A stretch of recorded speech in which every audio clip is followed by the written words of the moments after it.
Hello મિત્રો, આજના વિડીયોમાં દરેકનું સ્વાગત છે. આગળ વાત કરીએ પહેલાં ડિસ્ક્લેમર બરાબર જોઈ લેવું.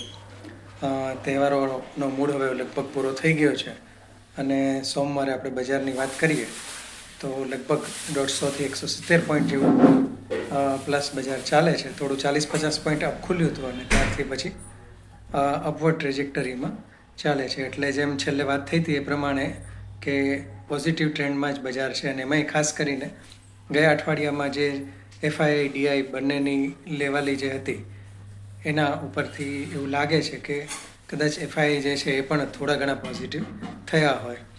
એટલે ઓલ ઓવર હજી પણ થોડો સમય સુધી આ જ લેવલની આજુબાજુમાં બજાર ટકી રહે એવી પૂરેપૂરી શક્યતા છે. બીજી બધી ઘટનાઓની વાત કરીએ તો લગભગ કોઈ ફેરફાર નથી, પણ લગભગ ચાઇના અને યુએસની જે ટ્રેડ ડીલ છે એ લગભગ ફાઇનલાઇઝેશન ઉપર છે અને ટૂંક સમયમાં જ એમાં કોઈ પણ સમાચાર આવે એવી શક્યતાના સમાચાર એક છે. આમ જોવા જઈએ તો ચાઇના અને યુએસની ટ્રેડ ડીલથી આપણને કોઈ ખાસ ફરક ના પડે, પણ આમ ગ્લોબલી કહેવાય ને કે થોડી શાંતિ અને નિરાંતવાળું વાતાવરણ રહેતું હોય તો એ દરેક કન્ટ્રીની ઇકોનોમી માટે સારું કહેવાય. કારણ કે બે આટલી મોટી ઇકોનોમી જે છે એમની વચ્ચે જો કંઈ પણ પ્રોબ્લેમ્સ આવે તો એ વધારે ઓછા અંશે દરેકને અસર કરતા હોય એટલે બની શકે.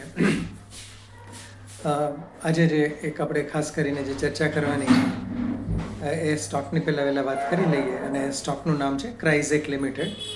હમણાં જ થોડા સમય પહેલાં જ આઈપીઓ આવેલો અને આઈપીઓનું લિસ્ટિંગ પ્રમાણમાં સારું એવું થયું હતું. ખરાબ સમયમાં આઈપીઓ હતો તેમ છતાં લિસ્ટિંગ જે છે એનું સારા એવા ભાવે પ્રમાણમાં ટૂંકમાં વળતર મળેલું, ભલે પ્રીમિયમ એટલું નહોતું બોલાતું તેમ છતાં પણ.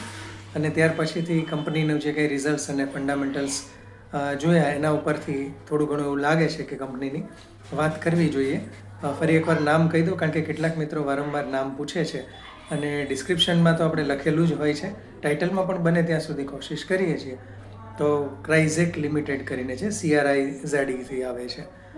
મેઇનલી એજ્યુકેશન સેક્ટરમાં કામ કરતી કંપની છે. કંપની ઘણી બધી જૂની છે. કંપનીનો બિઝનેસ શું છે તો કંપની જે કોઈ સ્ટુડન્ટ્સ જે છે એને ઇન્ડિયાથી બહારની યુનિવર્સિટીમાં જેમાં કે એમાંય પણ એડમિશન લઈ અને આગળનો સ્ટડી કરવો હોય, હાયર સ્ટડી કરવાનો થતો હોય, એ સ્ટડી માટે કંપની જે છે એને ગાઈડન્સ આપી અને એ યુનિવર્સિટીમાં એડમિશનની પ્રોસેસ જે છે આખી એની ફોર્માલિટીઝ, એની રિક્વાયરમેન્ટ, આ બધી જ વસ્તુઓ જે છે એ પૂરી પાડતી હોય છે.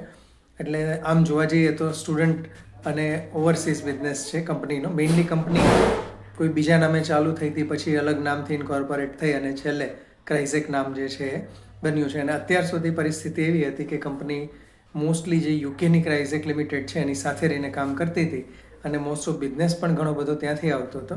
હવે એ યુકેની ક્રાઇઝેક લિમિટેડને કંપનીએ ટેક ઓવર કરી અને એને પોતાની ફૂલ્લી સબસિડિયરી બનાવી દીધી છે. અને યુકેનો જે બિઝનેસ છે એ હવે થોડો ઘણો ઓછો થઈ અને બીજા બધા કન્ટ્રી તરફ ડાયવર્ટ થાય છે. બાકી તો કંપનીએ અલગ અલગ યરમાં અલગ અલગ દેશોમાં જોડાણ કરી અને યુનિવર્સિટીઓ સાથે એને કામ શરૂ કરેલું છે.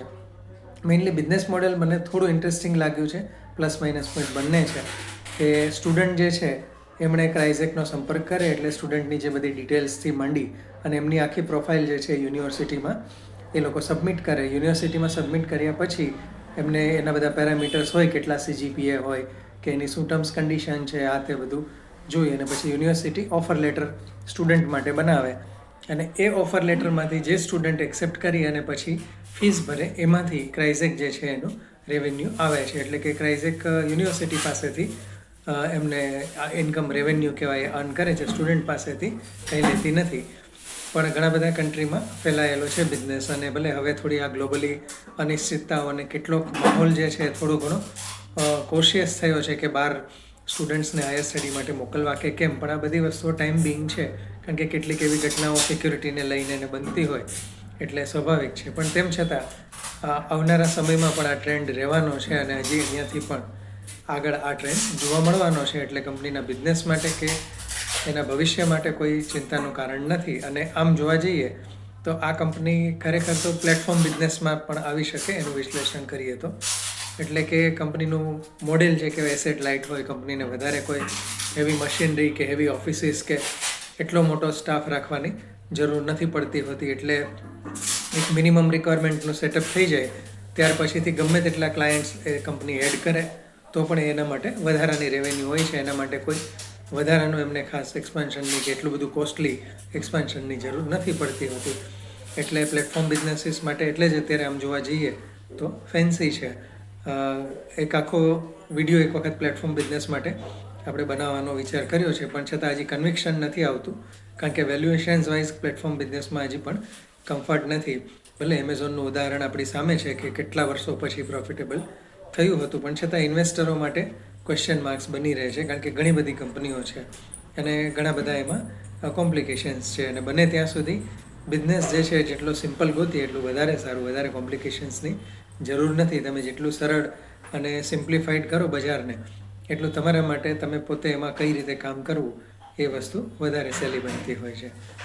ક્રાઇઝેકના આંકડાની વાત કરીએ તો આઈપીઓ આવ્યા પછી એક પહેલું રિઝલ્ટ જ જોવા મળે છે, એટલે ખાસ કોઈ એટલો બધો ટ્રેક રેકોર્ડ જે કહેવાય આઈપીઓનો પહેલાંનો છે કે જે આપણે ઓલરેડી એના પ્રોસ્પેક્ટ્સમાં જોયું હતું. પણ ઓલ ઓવર પ્રમાણમાં રેવન્યુ ગ્રોથ, પ્રોફિટ ગ્રોથ બંને સારું ધરાવતી કંપની છે. અને સાથે સાથે છેલ્લેનો જે ટ્રેન્ડ છે એની અંદર ડીઆઈઆઈ જે છે એમણે પોતાનો સ્ટેક થોડો એક્ઝિટ કર્યો છે, પબ્લિકનો વધ્યો છે, એફઆઈઆઈનો એઝ ઇટ ઇઝ સ્ટેક જળવાઈ રહ્યો છે. પણ ઓલ ઓવર ગ્લોબલી એક સારું કામ કરતી કંપની છે, એટલે પોઝિટિવલી એનો ચોક્કસ સ્ટડી કરવો જોઈએ. કોઈ લેવાની કે વેચવાની આપણે ભલામણ નથી કરતા, ખાલી એક સ્ટડી પર્પઝથી એની વાત કરીએ છીએ.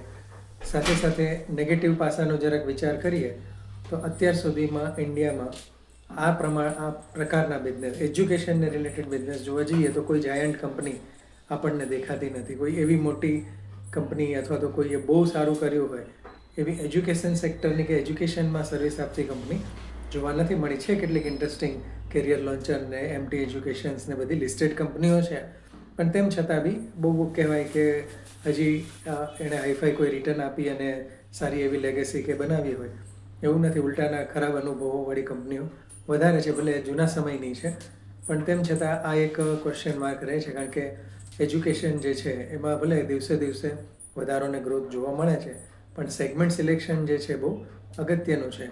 અને હજી પણ ટ્રેડિશનલી જ ઘણી જગ્યાએ એ રીતે કામ થતું હોય છે, કારણ કે આ ઓવરસીઝ એડમિશન માટે આમ જોવા જઈએ તો કેટલી બધી કન્સલ્ટન્સીઓ પણ કામ કરતી હોય છે. અનલિસ્ટેડ નાના સ્પેસમાં કે નાના પાયે પણ કામ કરતી ઘણી બધી કંપનીઓ હોય છે. અને સેક્ટર પૂરેપૂરો આમ જોવા જઈએ તો અનઓર્ગેનાઇઝડ કહી શકાય એવું છે. એટલે આ એક જરા વાત આપણે ધ્યાનમાં રાખવી જોઈએ. 320ની આજુબાજુમાં પ્રાઇસ મુવમેન્ટ છે, પણ ઘટાડામાં ચોક્કસપણે આ કંપની માટેનો સ્ટડી કરવાનું વોચલિસ્ટમાં રાખી અને વિચારી શકાય એવી ઇન્ટરેસ્ટિંગ કંપની મને લાગી છે. તમને કેવી લાગી છે? તમારો કોઈ અભિપ્રાય હોય તો ચોક્કસ લખશો, અને બીજી પણ કોઈ પણ ક્વેશ્ચન હોય તો કોમેન્ટમાં અવશ્ય લખશો. શેર, સબસ્ક્રાઈબ અને લાઇક કરવાનું ભૂલશો નહીં. જય હિન્દ.